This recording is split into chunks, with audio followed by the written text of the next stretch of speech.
విశాఖపట్నం పట్టు చీరల అంగడి 2వ వార్షికోత్సవ బంపర్ ఆఫర్లు. పట్టు మరియు కాటన్ శారీస్ పై భారీ డిస్కౌంట్లు.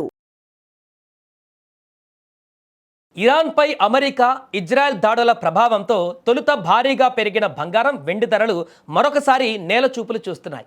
గురువారం నాడు ఓ మోస్తారుగా తగ్గిన గోల్డ్, సిల్వర్ రేట్లు ఇవాళ అదే ధోరణిలో కనబరిచాయి.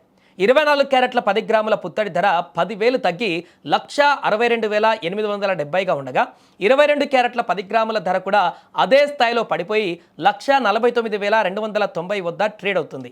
మరోవైపు బంగారం ధర వరుసగా పతనం అవుతున్నప్పటికీ మరోవైపు వెండి ధర మాత్రం మార్చి 6న ఉదయం స్థిరంగానే ఉంది.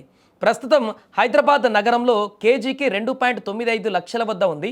దీనికి ముందటి రోజు ఇది 20,000 తగ్గింది.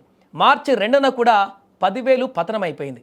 ఇక ఇంటర్నేషనల్ మార్కెట్లో చూసినట్లయితే కూడా బంగారం, వెండి ధరలు భారీ స్థాయిలో దిగివచ్చాయి. స్పాట్ గోల్డ్ రేటు ఔన్స్కు $5,100 స్థాయిలో ఉంది.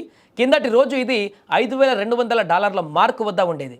సిల్వర్ రేటు చూస్తే $83 వద్ద ట్రేడ్ అవుతుంది. ఇక అంతర్జాతీయంగా ఇలా ఉద్రిక్త పరిస్థితులలోనూ బంగారం ధర పతనమయ్యేందుకు పలు కారణాలు ఉన్నాయి.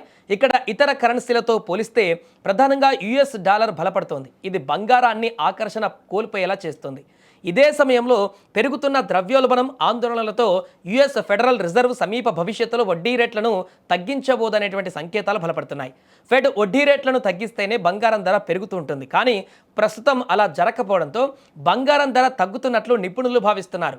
ఇటీవల ఆల్ టైమ్ హై వద్ద గోల్డ్, సిల్వర్ క్రాష్ నేపథ్యంలో కూడా ప్రస్తుతం జనం ఆపద సమయంలో బంగారం కంటే క్యాష్ హోల్డింగ్స్ పైనే దృష్టి సారిస్తున్నట్టుగా తెలుస్తోంది.